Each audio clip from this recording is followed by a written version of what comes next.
1965 we just got back to Vietnam.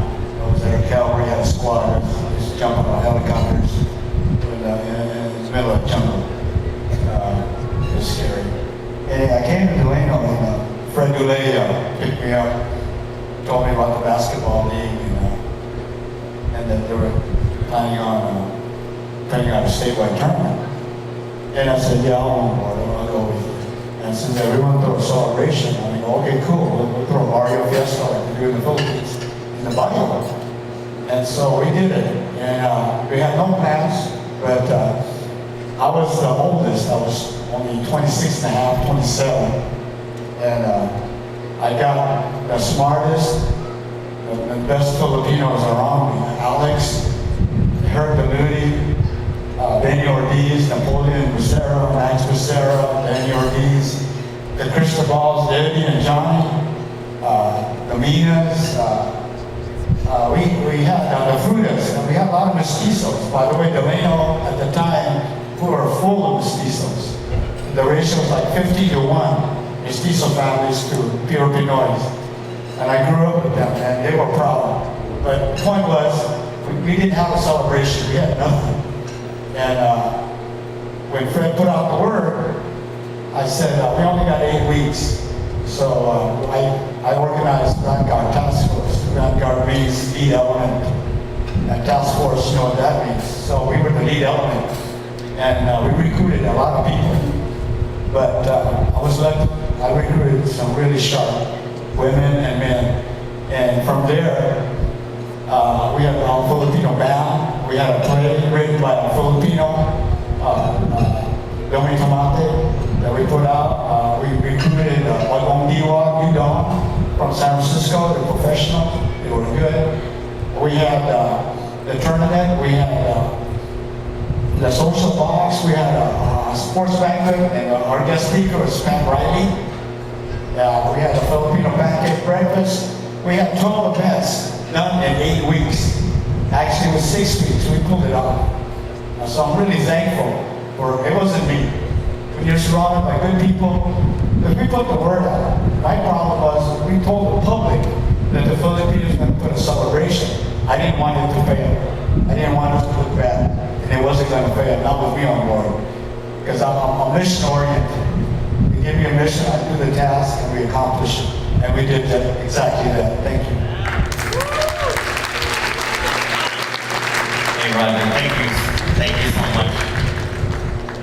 So now we're going to introduce some of the task force that are here tonight. We'd like to call them Danny Ortiz.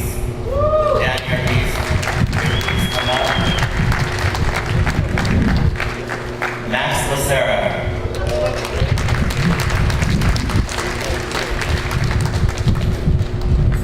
Jeanette Mina.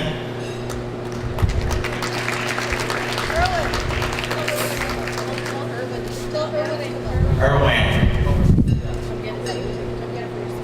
Can you please come receive it for your sister? Linda Rabinoff.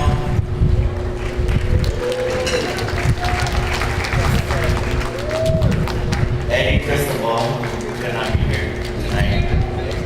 Oh, is it Eddie's here? Sorry, I didn't write this, but congratulations, Eddie. Johnny Cristobal. Oh, so he's not here. Sorry, wrong Cristobal, but thank you anyways. Robert Kello. And of course, Alex Edward and Roger Gatiano. Let's give them all a round of applause. The band.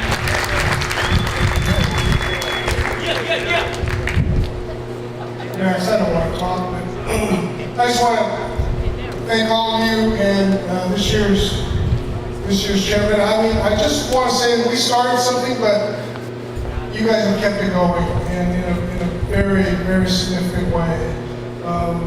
We need to thank all of you that are here and all of the young people who are taking this forward. So thank you very much.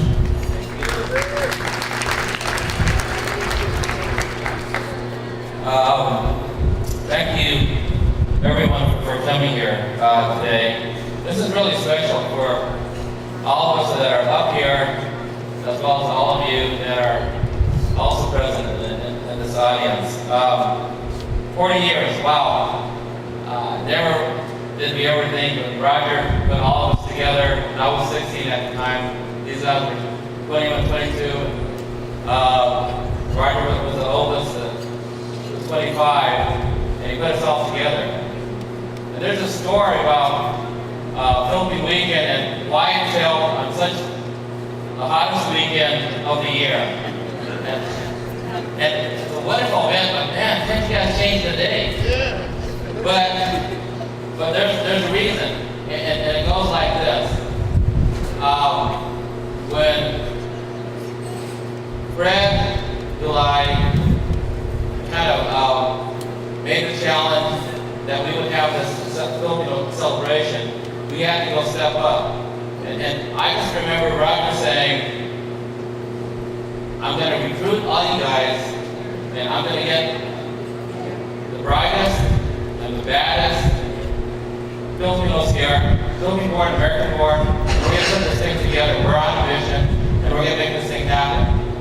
So when does that occur? Well, those of us that were going to college, and I was still in high school back at that time, you get off at the end of May, we're getting to June, and then you start your college, back to college, around the 1st of August, first and second week in August. So that gave us only a little window to get things done. And it's still that way 40 years later. To get the talent that we need, we have to get the baddest and the brightest. And many of you are still off to college, but you come back home to Delano. This is your hometown. You come back to see family, to see your community, to see your friends. And that's when we had it. So to put it all together, we needed that time frame. So we still are able to pull it off, and that's why we have Philippine weekend when we had it. So what Philippine weekend has become to me is we started a leadership institution, a leadership training program, and we build leaders. I mean, leaders for Delano, leaders for Kern County, leaders in the industry fields. I mean, heck, you know, we have Jay Tamsey here, who not only heads up the Filipino community of Delano, but he also heads up the Kern Hispanic Chamber of Commerce. We're really proud of him. Nicole Villaruz, she's chief of staff for our Kern County Board of Supervisors, chairperson here. You know, there's so many people. There's things that we said long. I mean, I can go on and on. Robert Gala. But over the years, that's what we've developed. Philippine Week has become a training ground, and those of you who know the things that I've done, my training, my leadership, all came from Philippine Weekend. So again, we have a lot to be thankful for. But I'm just glad to see everybody here tonight, and thank you for attending it. Let's have another 40 years of Philippine Weekend. Thank you.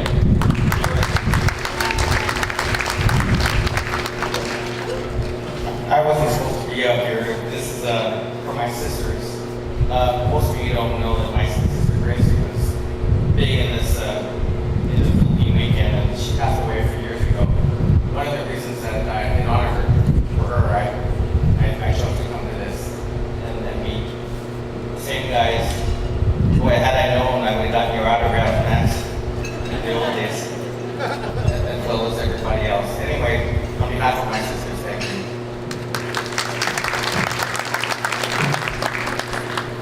Hello, thank you very much for this recognition. And, I do remember 40 years ago participating, and it was a lot of fun, and it was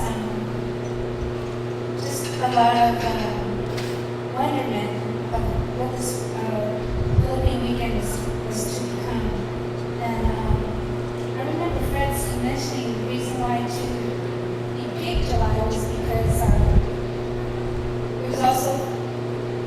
us growing up in Delano, but also the ones that came from the Philippines. And July was like towards when the Filipinos that were coming from Alaska were already off, ready to come and be working the harvest grapes. So anyway, it was a fun time, and I remember many of you, and I still appreciate each of you. Thank you. Hi, my name is Eddie Cristobal. I go by Edward now. As you get older, you get better names. So you can call me Eddie though, anybody knows it. Really, just a quick story about Filipino weekend. A lot of us just coming from college, really launched something that was kind of special. How I got involved with it is they'd asked me to help organize the basketball tournament. And one of the things I asked them, do you have contacts with anybody? They looked at me, what is that? I said, well, you gotta have other teams coming down. You can't just have Delano teams playing in the tournament. So what we did was we went down south, took on the southern teams, Goldilocks, and all those kind of teams up there. We didn't have our A team with them, we had our B team. Me and a couple other guys, Ravenel, Madrid, all these guys were good players. Just out of high school, playing their first year of college. But we're playing against guys that was probably some of them in college, some semi-pro. So we go there, we barely knew, we just survived. But what was important that we knew there was a team from Delano. So we had a chance to get names and phone numbers, and they were wondering whether or not we're good enough. So I said, well, just come on down. And so we go up north, we do the same thing. We go to tournaments, and our whole objective is to introduce ourselves and play the tournaments. So we get beat, pretty good because they're bigger, older. But when they came into the land, what was really important for us is to really establish ourselves as getting many people down here as possible because of the tournament. It's nice to have Filipinos here in Atlanta, Ernie, Martin, Richco, and all that. But you gotta get the guys from Southern California, Northern California. They looked at us at the time as Delano had great workers. Nothing wrong with great workers, I was one. A lot of these guys stand up here working the grades. But a lot of these guys, they were smart because the parents told them to be smart, get an education. A lot of them went to college and got an education, never returned to grade fields. But to make this long story even longer, let's get it short. We had two things going for us. The number one thing, when we had the tournament, they didn't realize at the end of July we had 115 degrees without air conditioning. So we're in better shape. Two, we had the Fernando brothers. Who are the Fernando brothers? Part Filipino, part white. One guy walks in, 6'4.5", 6'5", and my God, where's this guy come from? The other brother comes in, 6'5.5", 6 feet, and he can shoot three-pointers.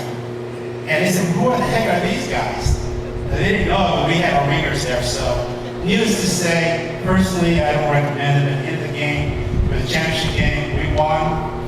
We beat the crap out of Stockton because they were really bad mouthing us. I had a $100 bet on the line.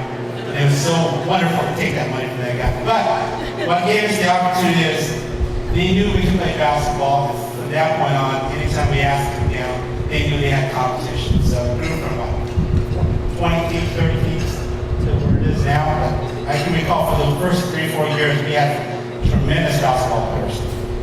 Thank you.